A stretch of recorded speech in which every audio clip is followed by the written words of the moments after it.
So please sa mga OFW, hindi naman po para sa amin to. Yung hilit po na ginagawa namin, isasauli namin sa loob para makalakad kayo, tapos lahat ng masakit nyo mawala. Pero po, hindi po kasi lagi nakukuha sa first session.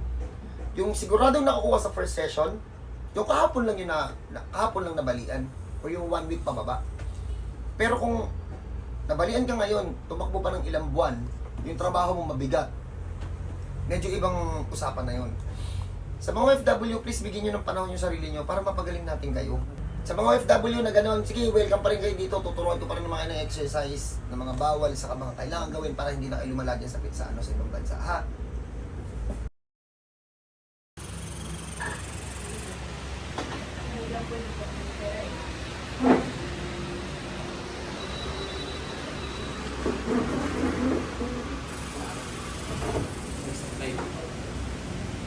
Saan siya ba mo? Nay, balik po, Nay.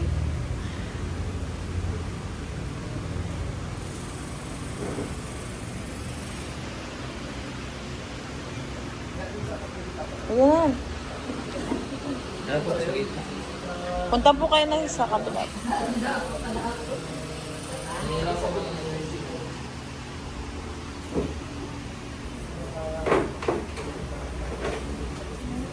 Okay, so magandang umaga po sa lahat. So may kasama tayo na na-interview na namin ng konti. So yung tama niya daw po is 15 years na, pero nag-late reaction lang daw.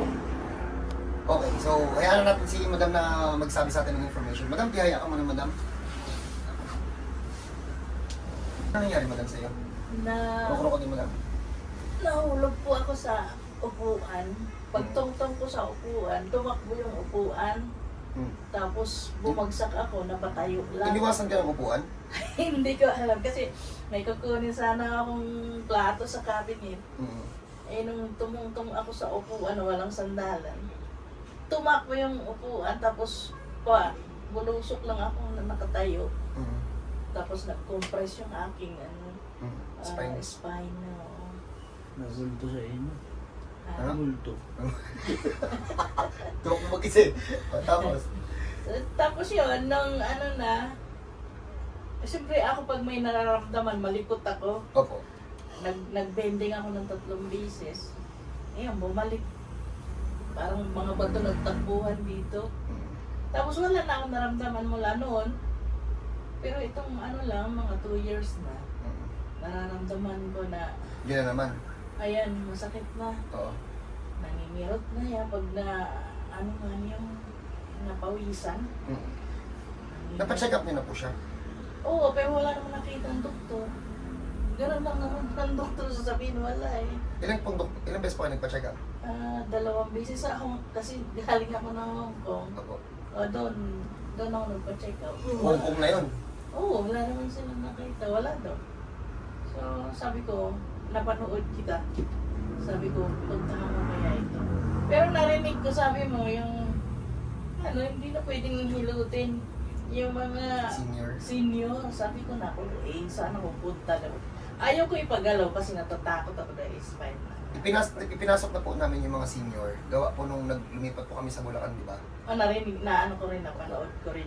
Naka-experience kami dun, Madam, yung mga matatanda from Baguio sa Nueva Ecija. Opo. Noon, lalakas eh. Nahiya pa kami para mas malakas pa sa amin yung mga senior doon. Yun nga, nakita ko nga yan. Tapos nung nag-announce ka na Pwede na yung senior. pwede na yung senior, sabi ko, pinunta ko ba si message ko. Ayun, sabi ko, di nung tamang-tama pinabakasyon ako ni Amo ngayon. So, Until na mo nagtatrabaho kayo? Ha? Oo. Okay. Ang galing naman sa Hong Kong, tumatanggap. Hindi, kasi pag mabait yung amo mo, hindi ka bibitawan. Mm. Kahit tumanda ka na. Pero depende lang sa amo. Opo. Hindi ka niya bibitawan. Kasi yung tiwala niya. Ando na. Ando na yun. So, yun. Hanggang ngayon, pinananatili niya ako doon. Kasi mag-isa lang naman siya sa bahay. So, Babae po lalaki? Babae. Tapos isang anak. Pero may asawa na. Mm. Pero siya talaga kailangan ng magpapantay. So, yun. Ano doon ako ngayon. Matanda na rin po ang amo niya? 2 taon lang yung lock namin. So, yun. Sabi niya magbakasyon kasi magbabakasyon siya sa Japan. Ay, sabi niya, wala naman din ako, wala kang gagawin, di umuwi ka na lang. So, pinunta ko siya. So please sa mga OFW, hindi naman po para sa amin to. Yung hilit po na ginagawa namin, isasauli namin sa loob para makalakad kayo, tapos lahat ng masakit nyo mawala. Pero po, hindi po kasi lagi nakukuha sa first session. Yung siguradong nakukuha sa first session, yung kahapon lang yun kahapon lang nabalian, o yung 1 week pababa. Pero kung nabalian ka ngayon, tumakbo pa ng ilang buwan, yung trabaho mo mabigat, medyo ibang usapan na yun. Sa mga OFW, please bigyan nyo ng panahon yung sarili nyo para mapagaling natin kayo. Ano natin to? Isa natin. Basta madam ha? Diba? Apo. 2 years pilay. Sige, babalik ako nito. And please, sana pag nakita to ng amo niya, please po, after po namin tong, kunwari po nakabalik na dyan, pahingan lang po natin si madam para kahit paano magawa niya yung trabaho niya sa inyo, ma'am. Ha? So, pwede niyo rin po kami bigyan ng bonus kapag napalakad na namin to. Ha? Madam, tagay ka ng t-shirt. Pag ako naasar, ako napupunta sa ibang bansa. Province, summer.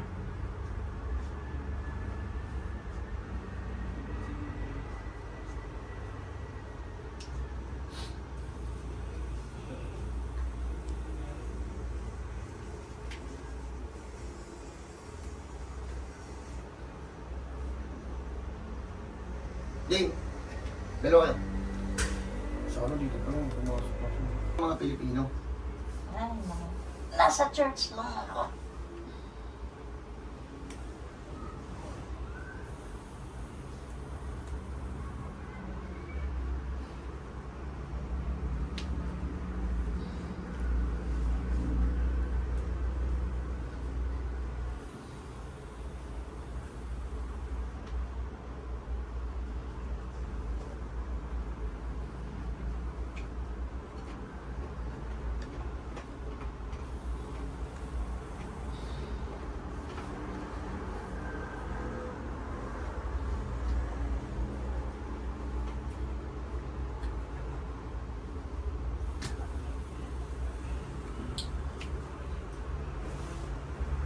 Sila na lang ba yung matanda na sa Alin? matanda na? Isa pa. Parang ba? Sila na yung makulit ko. Ayun. Ito mo hindi dito. Siguro di rito nag-magic magic sa pinagawa natin. Ay, di ah. Narinig.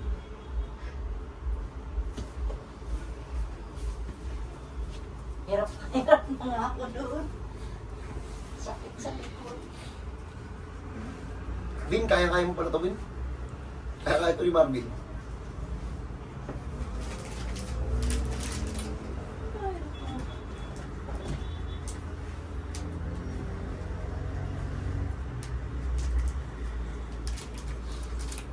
Kamaya na ito, Vin. Ito muna. Puro pababa. Shit! Tatlo. Hindi ako tayo siya.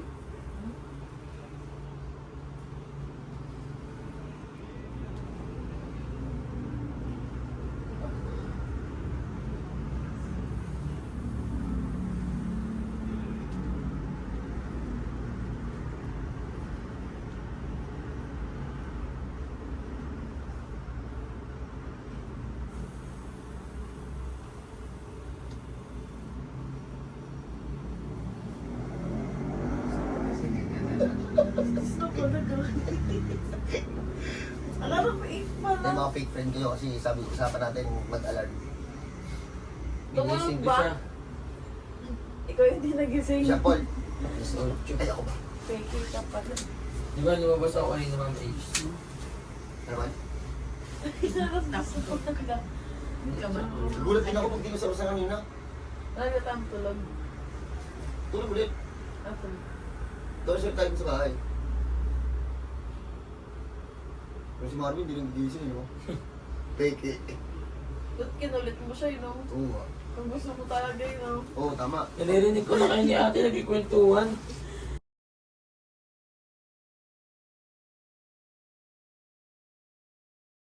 Balik na tayo. Balik ka nga saan yung hihip wala. Parang narapa ka na. Natulog, tapos sana tayo. Pwede mo sinuntok eh. Ano, Paul? Hindi na tulog. Tawag siya sa atin. Kaya ako eh. Kaya nga.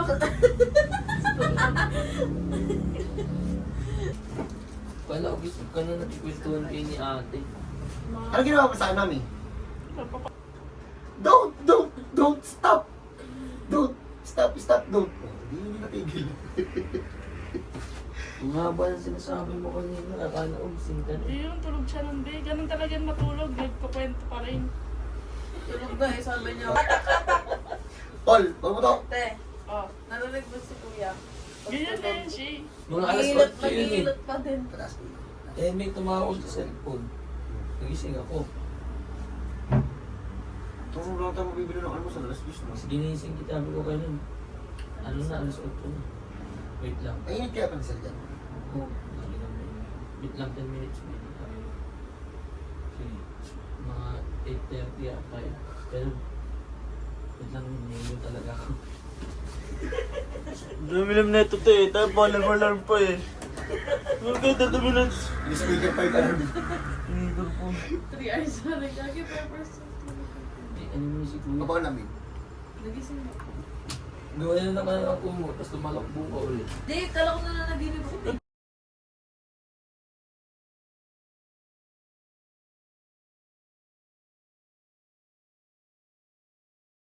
Okay, game. So, naisa ulit namin lahat. So, ang problema na lang dito eh dahil sa medyo sexy si Madam, baka mag-late reaction to. Mami, malamanan mo ako mami, tapos ilagay yung ipon mo na dyan mami sa gilid. Thank you.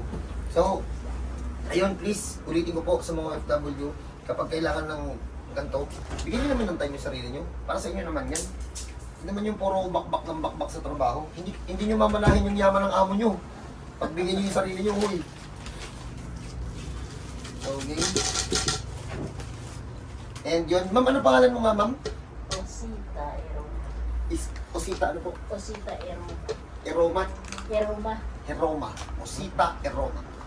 So sa mga nagtatanong po, pwede yung i-chat si Madam. Promote ko kaya ito doon sa Hong Kong. Dahil dyan, Masasalubong akong ganitong sitwasyon. Sinasabi ko, puntahan ka eh. Salamat po, Madam. So naghahanap kayo ng makakapagpagaling sa inyo. Ay, wala po sa ibang bansa, nasa Pilipinas. God bless po sa lahat. At sa mga pupunta po dito, matuto kayo magdasal. Hindi po kami magpapagaling sa inyo, ha? Kami po tigatanggap lang ng bayad. Doon pa rin po kayo humingi ng paggaling. So God bless po. Team, bata. kung sumasakit ko na ay kaliwa kanan po. Paringo. Parehas. Kala ko, Okay. Dalaga nga ako yan. Sabi niya, akala ko dalaga. Sabi niya.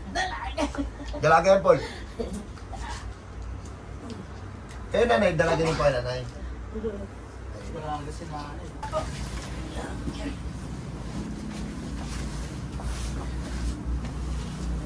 Tigil po. Tigil po.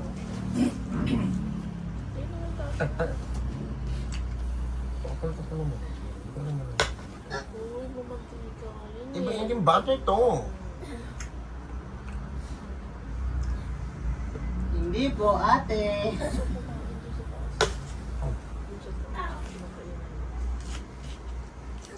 Lapit mo.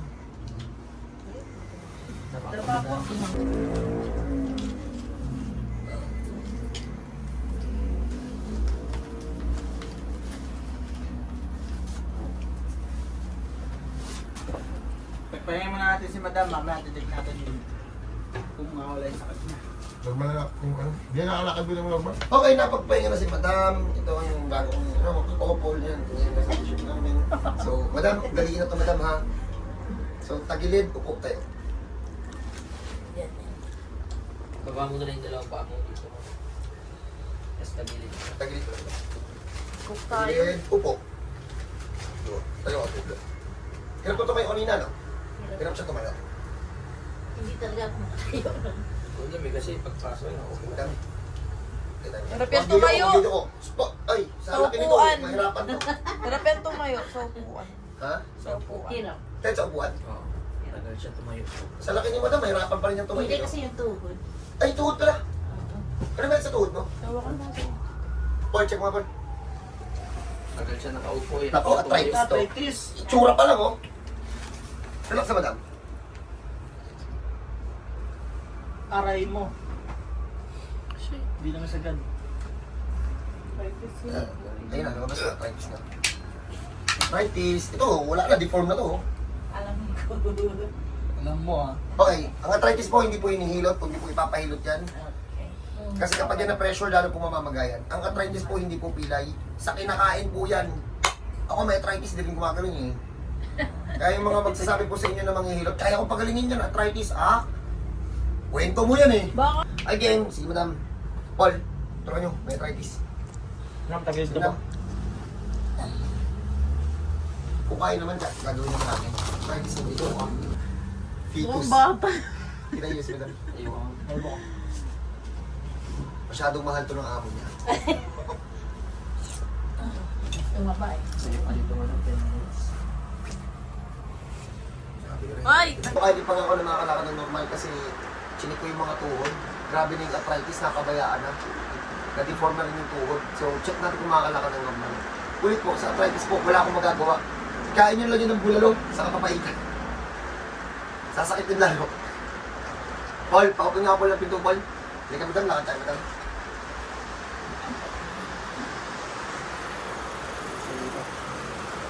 Kayo lang ang nagbago, hindi siya yung bumangon.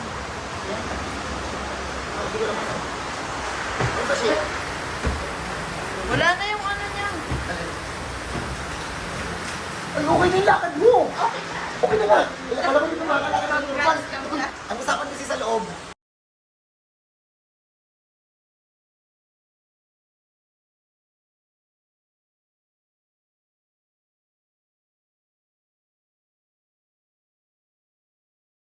Kapag hindi nakalakad ng normal, galing sa arthritis, hindi yung post. Kapalakad natin ng normal. Thank you. Ano tawag sa sakit mo? Ano ko Oo, sa'yo? wala. Hindi ka pala, wala akong pala nakita to sa ospital, normal pala diba? Pag gano'n na lang yung nararamdaman nyo, gano'n sa nakita yung sitwasyon ni Madam, welcome po kayo dito. Tawag na lang natin sa sakit na ano, pilay sa likod for 15 years. So God bless po sa lahat, kita tayo dito. Sa mga OFW po, please, kung may ganito kayong sakit, pagbigyan nyo yung katawan nyo magpahinga. God bless po.